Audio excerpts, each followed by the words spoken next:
Executive orders, actions, there are a few different kinds out there. They seem to have become commonplace in the Obama presidency. And he's used them for everything from U.S. military action in Libya to granting new rights to undocumented immigrants. And it seems like every time you hear the words executive order come up, somebody somewhere is crying abuse of power. The reality is that Obama is far from the first president to use them. He certainly won't be the last. But the reaction to his use of these presidential orders and executive orders brings up an interesting question. What is the role of the 21st century president? So joining me to discuss that is Bruce Fein, former Reagan Associate Deputy Attorney General, John Amato, the founder of Crooks and Liars, Nick Gillespie, editor-in-chief of Reason.com, and Timothy Naftali, a presidential historian and the former director of the Nixon Presidential Library. So hello, gentlemen. Thanks for joining me today. Hi. Hello. Hey.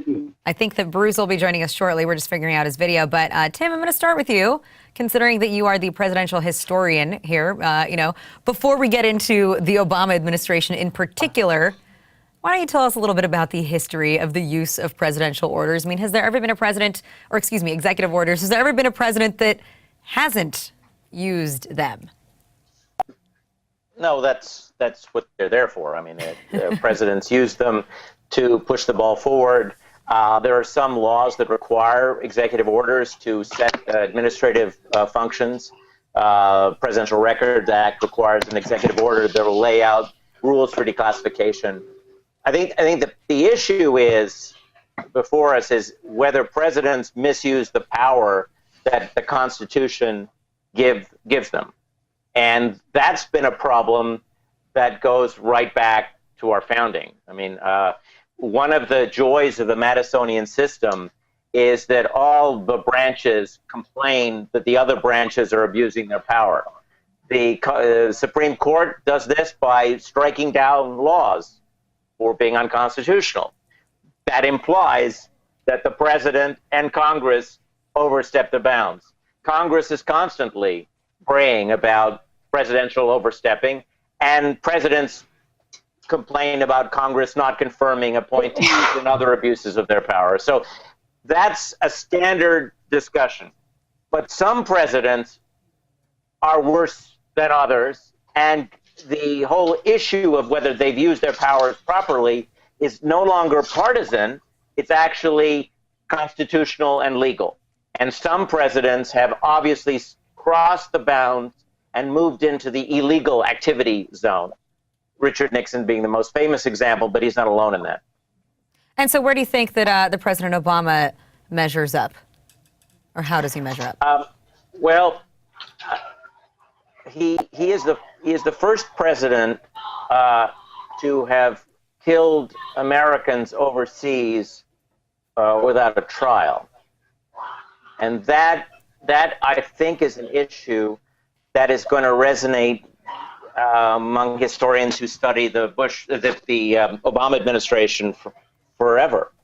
The drone program raises all kinds of unsettling questions about the use of executive authority. Now, what's interesting is that Congress and the courts seem to have accepted the, oh, I'm sorry, I made a mistake argument that the president made publicly not too long ago about having killed 4 Americans by accident with the drone program.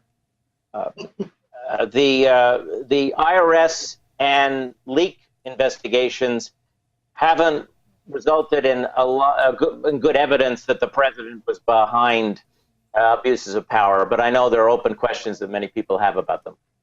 Bruce, I want to bring you in too, because this is actually from April of 2012, but it was a letter to the editor that you had written to the New York Times, where you talked about the history of the expansion of presidential power, and you really pointed to World War II, or I guess the post-World War II eras, when we saw an explosion of the use of these presidential powers. Why do you point to that time? Because that's when the American Republic began to segue into an American empire. And empires can only be run with unitary executive authority. And you find it first in expression with Harry Truman's unilateral seizure of a steel mill to prevent what he thought was a strike that could jeopardize the Korean War. He was rebuked by the United States Supreme Court. Then we go to Eisenhower. He couldn't get treaties with Spain. because of Franco's dominance. So he just made executive orders, the equivalent of treaties, and bypassed the Senate treaty confirmation role. We go to the Gulf of Tonkin resolution, lies told in order to get Congress to delegate its authority to decide whether to have a war in Vietnam to then President Johnson. Nixon is notorious for his illegal secret bombing of Cambodia. Obviously, he was involved in obstruction of justice and manipulating agencies in the executive branch to pursue political enemies. And it goes on and on. It's a straight upward trajectory. And I think that Obama's worst violation is the authority he claims to unilaterally initiate war. He's done it with regard to Libya. He ignored the War Powers Resolution. It is assumed, I think, that the President Obama would have authority to attack Iran, even if it just acquired a nuclear capability without any congressional involvement at all. The idea that we might establish no-fly zones in Syria is thought to be an exclusively executive decision. You don't even have Congress in the discussion making a cameo appearance. And it is war that is the destruction of the rule of law. As Cicero noted 2,000 years ago, in times of war, the law is silent. And in times of war, we end up with the kinds of surveillance, the dragnet surveillance, the suspension of habeas corpus, basically the crushing of individual liberties. And we find that today in an indirect way through President Obama's use of the Espionage Act to prosecute a record number of journalists, and even gotten so far as having their Justice Department say regular journalism, insofar as it results in communicating classified information, is now a felony. And you can imagine how many more disasters would have been true, just for example, the Nixon administration, if you didn't have the media publishing things like the Pentagon Papers showing all the lies that kept us in Vietnam and caused us needless sacrifice of 56,000 lives or more. In all these ways, and I don't want to blame it on Obama, it's just the trajectory of any empire. It always results in concentrated power in the executive branch and the legislative power being withered. And well, one of the scariest things, that I would say too is, despite President Obama's recent counterterrorism speech that he gave, earlier this spring, where he said that we're ramping it down. If you want to go back to that line that in times of war, the law falls silent. When you're in times of perpetual war, are we ever going to see the law be abided by again? And so, Nick, I want to go to you on this too, just by looking at what it is that the President Obama has done. Bruce pointed out there that, at least at the time, so you had the Pentagon Papers, and they were published, and there was an uproar, and there seemed to be consequences. Now, we've had this drone program reported on in the press, coming from high-ranking officials. We have to assume a lot of these leaks about the Terror Tuesdays, about the way that President Obama makes his decisions as to who is going to be on the kill list and who should be up for execution or who shouldn't. The same thing with the NSA leaks coming from Edward Snowden right now. And sure, we're seeing a little bit of action. There's going to be a vote tomorrow in the House as well on restricting the NSA surveillance activities and what they can or cannot do. But have we also lost the ability to try to curtail this power where we are now? Well, I was fascinated by both what Tim and Bruce were saying, and these guys are extremely well schooled in the history, not just in an American context, but in a international context or in a historical context. One of the things that we need to understand is that for the executive branch to kind of become imperial and to overreach, you have to have Congress or the legislative branch, as well as the judicial branch, really kind of shrinking back. And I think that's, we need to keep that in mind, that Obama ordered American participation in the Libya bombing and ultimately occupation without consulting Congress, there's a question as to whether or not the War Powers Act is strictly legal or not. But what we do know is that Congress, at least since World War II, has always been extremely deferential to executive power, except in rare moments, such as in the aftermath of the Watergate investigations. And I think, or I hope anyway, that what we're seeing is that after persistent and consistent attempts by Obama to just start seizing more power and issuing dictates, whether it's about kill lists or whether it's about recess appointments, fake recess appointments, which the Supreme Court slashed him down on, his drone policy and other things, is Congress, or I hope we're starting to see Congress really push back. And one of the questions, and I think this is something that Tim might be best suited to talk about is what did it take for Congress to actually step up after the Nixon excesses to start saying, okay, we're going to openly investigate and come up with, uncover what's going on and then come up with ways that might restrain the president. And then we have to realize, though, that whatever happened in the 70s and, after the Church Commission and after various post-Watergate measures, it's always going to take a Congress with a backbone. And that's one of the biggest problems because obviously Congress, tries to avoid finding its spine whenever possible. Well, Tim, do you have an answer to that? Yeah, you need outrage. You need public outrage. There was enormous public outrage in the United States when Richard Nixon fired the Watergate special prosecutor and had the FBI seal the offices of the Watergate Special Prosecution Force.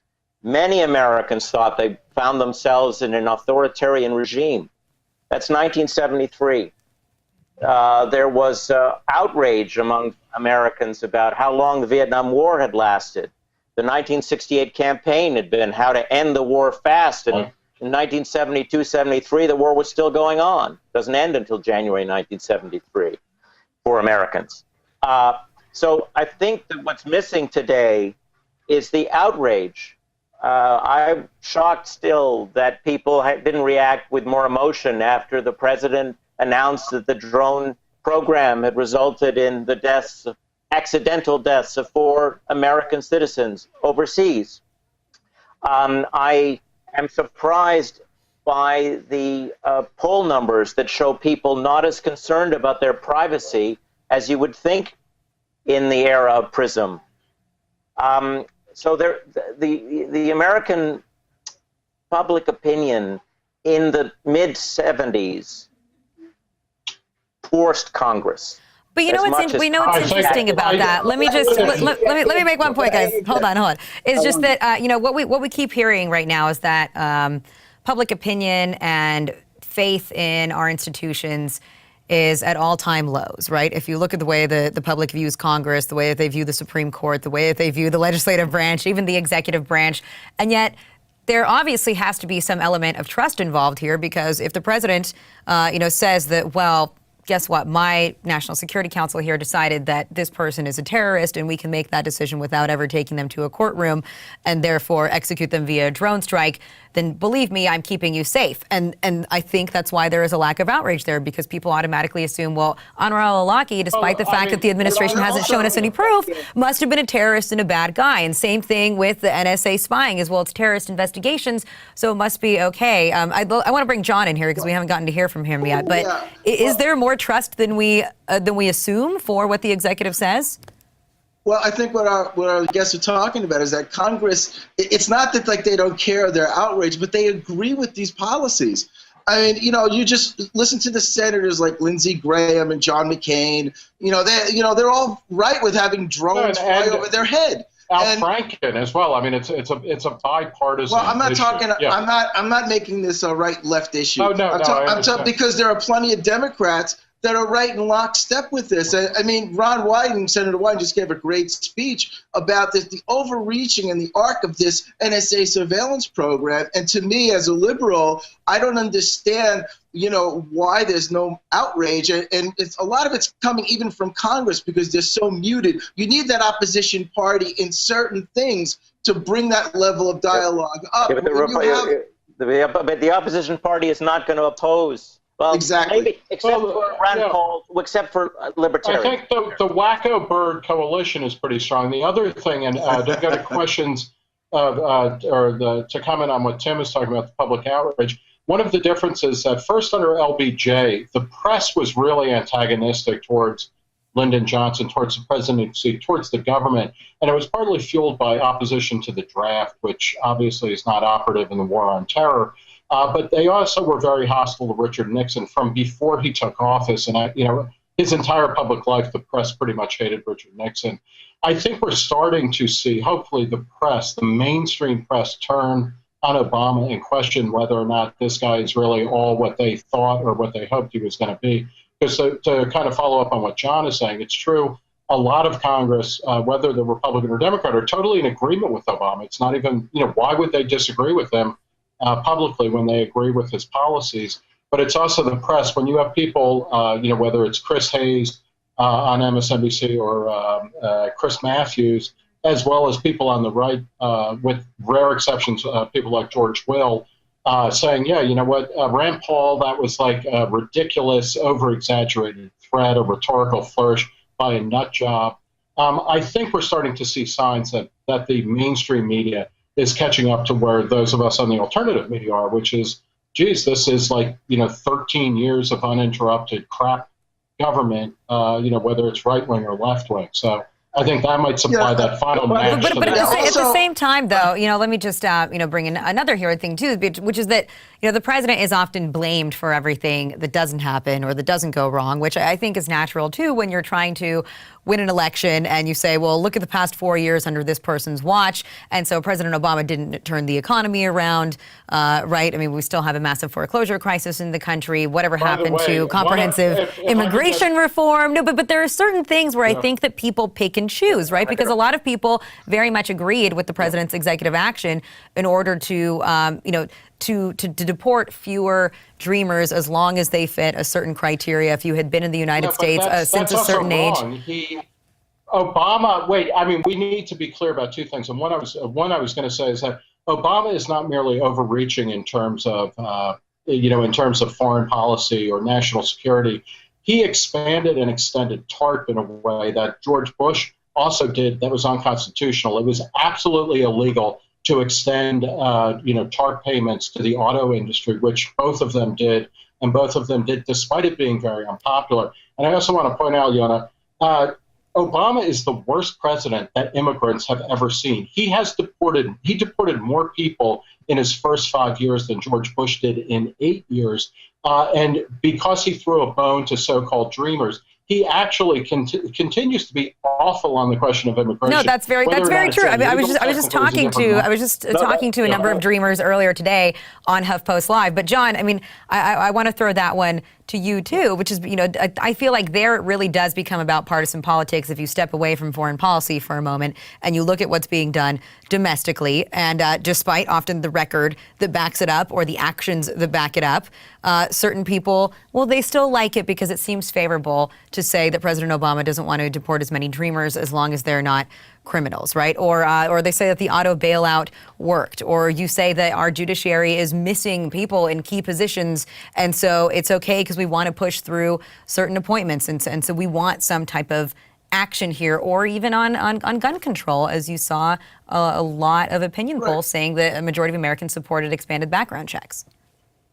Sure. I mean, many executive orders, if it agrees with the base or what your position is, you're pretty fine with it. I mean, a lot of Christian conservatives were happy that, George Bush was going against stem cell research because, they agree with that position, whereas, the majority of America is for stem cell research. So, again, when we talk about gun control, we have a point now with Congress where it is so stagnant and so broken that, I can see with Obama, he can't get anything done. It's so frustrating. If I was him and I had the ability to use executive orders for domestic use, I'd be using them because you can't do anything without it at this point. So when you talk about, with gun control, after a major massacre, nothing gets done in Congress as soon as the NRA, starts sicking their guys out on everybody. And it's very frustrating for the rest of the country. So Obama, in that case, is justified to say, listen, I'm going to start using and put in these executive orders on gun control. Obama's a great teacher.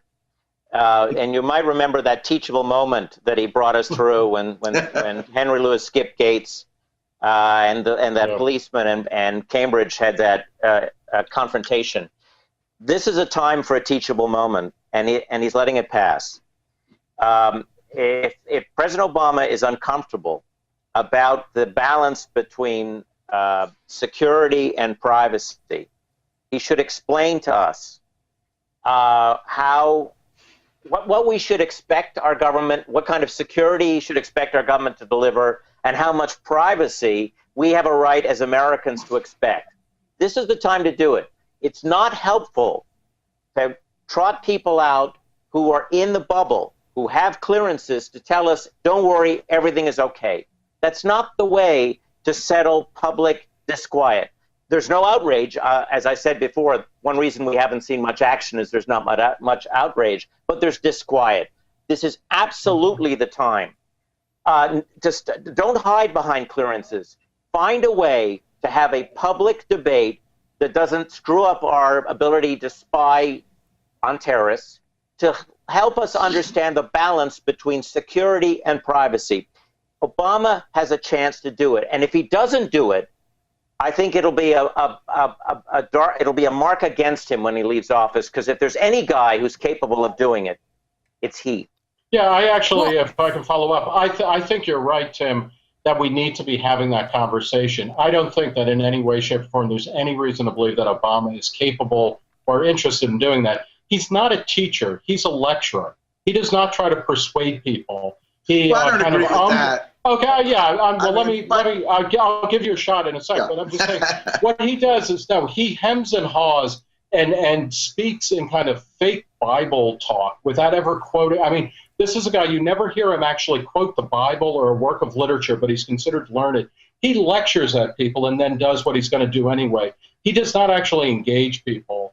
And so I think we need to look at the Senate. And for me, and I think for a lot of libertarians, one of the great moments in my political memory was, when Ron Wyden and Rand Paul started off that Senate filibuster, because finally you had people who were like, fuck it, we're having a conversation under the most ridiculous circumstances possible. But that did start, it sparked a Twitter torrent that was quite powerful, and we need more of that. And I just think that if we're looking to it from...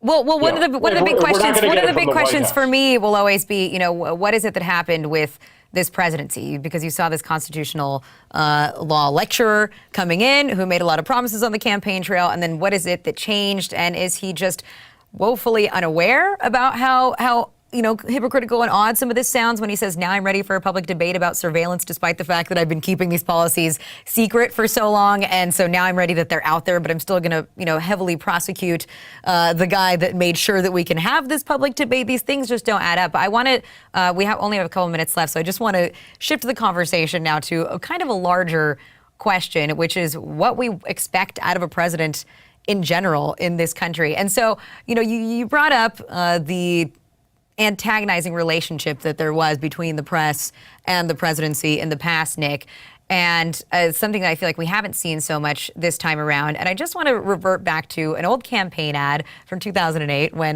John McCain was running against Obama and the way that he described him then. Take a look. He's the biggest celebrity in the world. But is he ready to lead? And so I want to bring Bruce back in. He's finally joined us again, but he's on the phone. So, Bruce, what do people want out of a president these days? Do they want somebody who is good looking and suave and plays basketball and can sing Al Green and has a beautiful family? Or do they want somebody who they think is a great leader, who is pragmatic and is making, the wisest decisions and using his power in a careful way? I think you're placing too much emphasis, in my judgment, on the idiosyncratic, because you can trace the philosophy of what I call the psychology of empire from Bush Cheney to Obama. I call it triumvirate.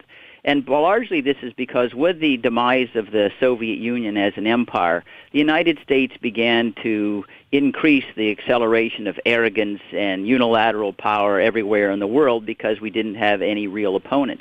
And this was irrespective of the earmarks, the traits of the occupant of the presidency. And it's not a question so much of what do we want of the president, it's more what do we want as a country. Are we a republic or are we an empire? Benjamin Franklin, upon coming out of the Constitutional Convention, was asked, have we got a republic or a monarchy? And he said, a republic if you can keep it. And we have steadily, since World War II, degenerated into an empire where we project military force, economic leverage all over the world. Anything that happens, we think we need to give a grade card to and then instruct other people how to live. And when that happens, all power goes to the president. We subordinate everything to a risk-free existence. Safety takes priority over liberty and freedom. And it's the decision as what we are as a country that's going to be more important than who happens to occupy the presidency. And I want to go back to this issue of Congress. The other element that comes into play here is we have now turned politics into like a game of football, the red team and the blue team, so one wins and one loses, rather than the higher understanding of politics of the Founding Fathers that we want all Americans to win. That's the goal. Everyone should have a fair opportunity to succeed. It ought to be even-handed, even playing field. We pick people up if they fall down, and then they work on their own. But let's not get distracted with regard to its one branch or another, because ultimately the political culture of what the people want is going to find expression in how separation of powers works. John, what do you think about Bruce's statement there? I mean, does it really not matter all that much who it is that occupies the office of the presidency these days, because there are just already too many long-standing traditions, practices, policies that are there that just need to be fulfilled and carried out that do, I guess, that are an empire? Well, Bruce is right a lot about after World War II and what's happened to Americans' foreign policy. But I mean, after 8 years of George Bush and his mumbling and his, just crazy talk, even doing major speeches, when Obama came into office, and came on the campaign trail, he brought something that people had not seen in a very long time. Now, I myself, I'm not going to get seduced by a campaign speech.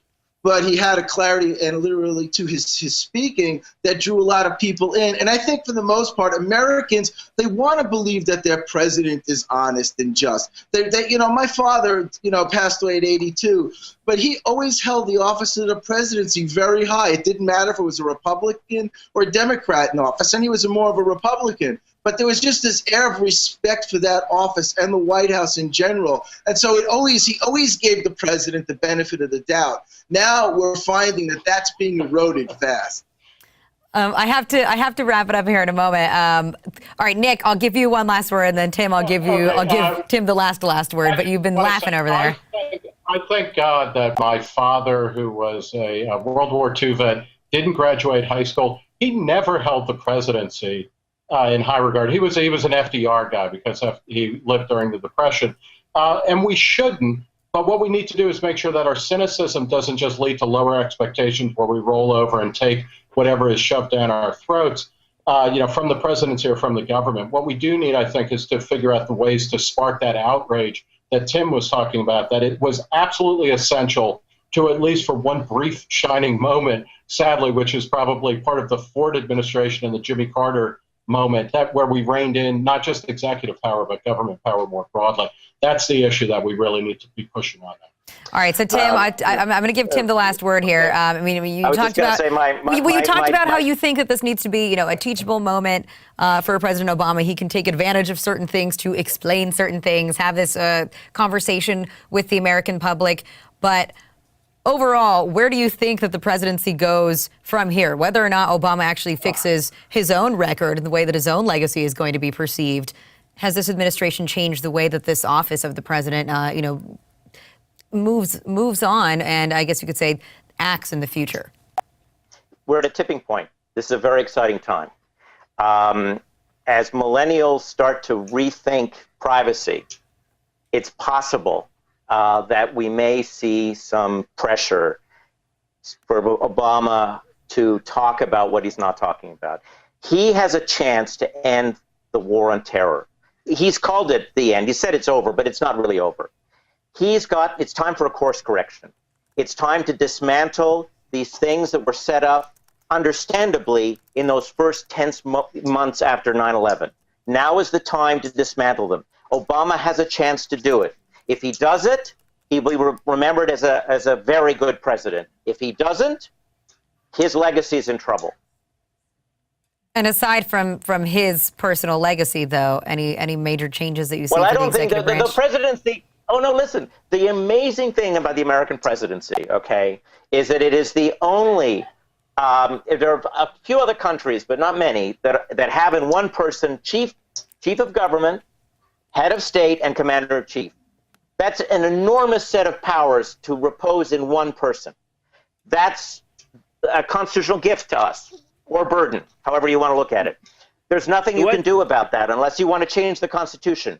That means that that there's a lot of wiggle room for every president to define how to use those powers. So whatever Obama does will be idiosyncratic, as Bruce would have said.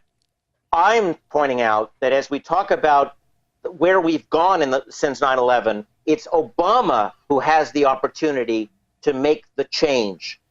He doesn't run again for re-election. He's not running for re-election. If he believes what he said in 2008, he has 2 years to do it, and let's see if he does it. All right, I have to leave it there. Much more that I would like to talk about, obviously, but definitely a gift or a burden. I think that we, the people, do decide that in many ways as well, in terms of whether we have any outrage or not. But Bruce, John, Nick, and Tim, thanks so much for joining me today. Thank you. Thanks a lot. My pleasure. Thank you. Take care, guys. Bye. All right, guys, keep watching, keep commenting. There's more coming up at HuffPost Live.